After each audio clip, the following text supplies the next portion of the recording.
भारत के अत्यंत लोकप्रिय और यशस्वी प्रधानमंत्री आदरणीय नरेंद्र मोदी जी, हमारे बहुत ही कर्मठ और परिश्रमी राष्ट्रीय अध्यक्ष आदरणीय अमित शाह जी, आदरणीय राजनाथ जी, आदरणीय अरुण जी, आदरणीय थावरचंद जी, आदरणीय रामलाल जी, मीडिया के मित्रों और इस कार्यक्रम में उपस्थित मेरे बहुत ही स्नेही भाइयों और बहनों, सबसे पहले मैं मीडिया के मित्रों से ये अनुरोध करना चाहूंगी कि हमारे शीर्षक और दूसरे पार्टियों के शीर्षक का अंतर समझें। बाकी सभी पार्टियों ने अपना घोषणा पत्र प्रस्तुत किया है। एकमात्र भारतीय जनता पार्टी है जो संकल्प पत्र लेकर आई है, घोषणा पत्र लेकर नहीं। इसलिए आज हम हमारे सामने घोषणाएं करने नहीं आए हैं, बल्कि इन संकल्पों को पूरा करने का व्रत लेने के लिए आए हैं। और मुझे विश्वास है कि देश हमारी बातों पर इसलिए भरोसा करेगा कि 2014 में जो हमने कहा उससे कहीं ज्यादा करके दिखाया है। अभी अमित जी ने कुछ आंकड़े आपके सामने रखे जो 5 वर्षों के विकास को दर्शाते हैं, लेकिन मित्रों, विकास की गाथा इस सरकार की इतनी लंबी है कि अगर हम सब उसमें कुछ न कुछ जोड़ते जाएं तो भी वो पूरी नहीं हो सकती। मैं कुछ ऐसे आंकड़े आपके सामने रखना चाहूंगी जो अंतर्राष्ट्रीय जगत में लोगों को चौंका रहे हैं। जब मैं इंटरनेशनल फोरा से कहती हूं कि हमने 34 करोड़ नए बैंक खाते खोले हैं, 340 million new accounts have been opened, और यह विश्व का सबसे बड़ा आर्थिक समावेश है, the highest financial inclusion in the world, तो लोग चौंक जाते हैं। जब मैं उन्हें पुरानी सरकार की तुलना करके अपनी सरकार का अध्ययन देती हूं कि पुरानी सरकार में हमारे यहां 12 किलोमीटर हाईवेज पर डे बनते थे, प्रतिदिन बनते थे, और आज 29 किलोमीटर पर डे बन रहे हैं, तो वो चौंक जाते हैं। जब मैं उन्हें बताती हूं कि हमारे यहां रूरल रोड्स पिछली सरकार में 69 किलोमीटर प्रतिदिन 69 किलोमीटर पर डे बनती थी, और आज 134 किलोमीटर 134 किलोमीटर पर डे बन रही है, तो वो चौंक जाते हैं। जब मैं उन्हें डिजिटल इंडिया के अंदर की प्रगति बताती हूं कि पहले हमारे यहां केवल 59 गांव 59 villages were connected with optic fibre, और आज 1,16,000 गांवों में ऑप्टिक फाइबर बिक चुका है, तो वो चौंक जाते हैं। जब मैं उन्हें बताती हूं कि हमारे देश में कॉमन सर्विस सेंटर पहले 83,000 थे, 83,000, और अब 3 लाख से ज्यादा बन गए हैं, तो वो चौंक जाते हैं। जब मैं उन्हें बताती हूं कि पहले देश में मोबाइल फोन बनाने की केवल 2 फैक्ट्रियां थीं, आज भारत में 127 मोबाइल फैक्ट्रीज आर फंक्शनिंग, तो वो चौंक जाते हैं। और जब हम उन्हें बताते हैं कि हमारे देश में ईज ऑफ डूइंग बिजनेस का आंकड़ा पहले 142 था, 142वां, लेकिन मोदी जी के नेतृत्व में 65 अंक ऊपर उछलकर हम अब 77वें स्थान पर पहुंच गए हैं, तो वो चौंक जाते हैं। और अंतर्राष्ट्रीय जगत के लोग डेवलपिंग कंट्रीज में, विकासशील देशों में शिक्षा और स्वास्थ्य के क्षेत्र में क्या हो रहा है, इसे जानने के लिए बहुत उत्सुक होते हैं।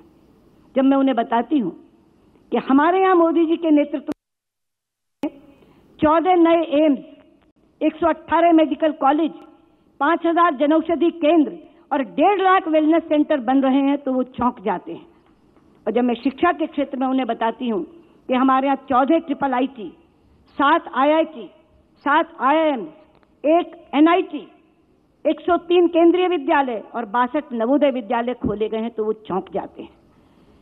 और इससे भी ज्यादा जो बात मैं अंतर्राष्ट्रीय स्तर पर बताना चाहती हूं कि भारत का प्रभुत्व और भारत की प्रतिष्ठा मोदी जी के नेतृत्व में जितनी बढ़ी है, उससे पहले कभी नहीं बढ़ी थी।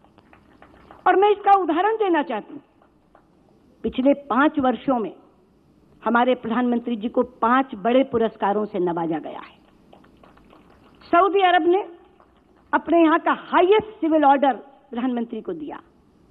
पैलेस्टीन ने अपने यहां का सबसे प्रतिष्ठित, सबसे बड़ा सिविल ऑर्डर प्रधानमंत्री जी को दिया। अभी 3 दिन पहले आपने देखा यूनाइटेड अरब एमिरेट्स ने अपने यहां का हाईएस्ट सिविल ऑर्डर प्रधानमंत्री जी को दिया। साउथ कोरिया ने अपने यहाँ का प्रतिष्ठित सोल पीस प्राइज से प्रधानमंत्री जी को नवाजा और संयुक्त राष्ट्र की एक संस्था ने जलवायु परिवर्तन में अभूतपूर्व काम करने के लिए प्रधानमंत्री जी को चैंपियंस ऑफ अर्थ के अवार्ड से नवाजा। यह है भारत की प्रतिष्ठा, यह है भारत का प्रभुत्व। और पहले कुछ लोग 2014 से पहले यहां के राजनीतिक पंडित कहते थे कि अरब वर्ल्ड की तो नक्शे से मिटाई हो जाएगी। प्रधानमंत्री मोदी की विदेश नीति में अरब जगत कहीं दिखेगा नहीं। मैं आपको कहना चाहती हूं, सऊदी अरब में एक जनाद्रिया फेस्टिवल होता है जो पिछले 32 सालों से हो रहा है। पहली बार भारत को गेस्ट ऑफ ऑनर के रूप में सम्मानित करने का काम सऊदी अरब में हुआ। और सबसे बड़ा प्रमाण है OIC का invite. Organisation of Islamic countries, ये 57 देशों का समूह है, संयुक्त राष्ट्र के बाद सबसे बड़ा देशों का समूह, और ये केवल इस्लामिक राष्ट्रों का समूह है। अभी अरुण जी बात कर रहे थे कि हमने कूटनीतिक तौर पर अलग थलग कर दिया। अरे केवल विश्व में अलग थलग नहीं किया मित्रों, उनके अपने इस्लामिक राष्ट्रों के बीच में अलग थलग करने में कामयाबी हासिल की है। OIC की एक पृष्ठभूमि में आपको बता दूं, ये 1969 में बना था। OIC, organisation of Islamic countries, 1969 में। इनकी पहली कॉन्फ्रेंस रबात में हुई थी, मोरक्को में। उस समय भी भारत को इनवाइट किया गया था। फखरुद्दीन अली अहमद उस समय भारत के विदेश मंत्री थे, वो भाग लेने गए थे। पाकिस्तान ने उनकी पार्टिसिपेशन का विरोध किया और वहां के आयोजक मान गए कि हम भारत को पार्टिसिपेट नहीं करने देंगे। बिना भाग लिए भारत वहां से अपमानित होकर वापस लौटा था। 50 वर्ष बाद कालचक्र घूमा है। अभी जो आबू धाबी में OIC की मीटिंग हुई, वो उनकी स्वर्ण जयंती मीटिंग थी, स्वर्ण जयंती कॉन्फ्रेंस थी, 50th एनिवर्सरी। और वहां जब उन्होंने हमें इनवाइट किया, फिर पाकिस्तान ने विरोध किया और अंत में ये लिख के भेज दिया कि अगर आप भारत को दावतनामा देंगे, ये इनविटेशन रद्द नहीं करेंगे, तो हम फाउंडर मेंबर होते हुए भी इसमें नहीं आएंगे। और UAE ने उन्हें कहा, आपकी मर्जी, अगर आप नहीं आना चाहते तो मत आइए, लेकिन हम भारत के इनविटेशन को रद्द नहीं करेंगे। और आप सबने देखा कि पाकिस्तान की कुर्सी खाली थी और भारत मंच पर आसीन था। ये ऐसे ही नहीं हो गया। ये जो हमारे विपक्षी कहते हैं कि मोदी जी विदेश यात्रा जाते हैं, क्या लेकर आते हैं, ये है मोदी जी के विदेश यात्रा की उपलब्धि कि सारे देशों से उन्होंने इतने अच्छे रिश्ते बनाए हैं कि OIC के 57 देशों में से 56 देशों ने कहा पाकिस्तान नहीं आता तो नहीं आए, लेकिन भारत का इनविटेशन रद्द नहीं किया जाएगा। इसलिए मैं आज आपसे कहने आई हूं कि देश हमारी हर बात पर विश्वास करेगा। पिछले 5 वर्षों के इतिहास में जो क्रेडिबिलिटी, जो विश्वसनीयता हमने कमाई है, उसी के आधार पर हम ये संकल्प पत्र लेकर आए हैं। लेकिन मैं मीडिया के मित्रों से एक और निवेदन करना चाहूंगी।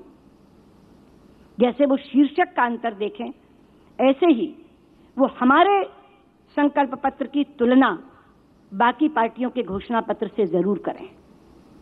मित्रों, हम राष्ट्र को पूर्ण रूप से सुरक्षित रखने की बात कर रहे हैं और कांग्रेस का मैनिफेस्टो कहता है हम देशद्रोह को, कानून को समाप्त कर देंगे, यानी वो देशद्रोह को अपराध मानने से इनकार कर रहे हैं।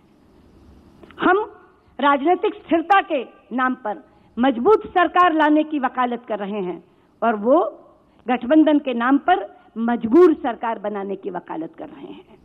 हम देश में अभूतपूर्व विकास की गंगा बहाने की बात कर रहे हैं और वो विकास के नाम पर पूरी तरह मौन साधे हुए हैं। हम लोक कल्याण के लिए हर वर्ग के कल्याण की बात कर रहे हैं, वो कुछ वर्गों के तुष्टीकरण की बात कर रहे हैं। मैं चाहूंगी कि मीडिया के मित्र एक तरफ हमारा संकल्प पत्र रखें, दूसरी तरफ दूसरी पार्टियों का घोषणा पत्र रखें, तो उन्हें पता चलेगा कि मोदी।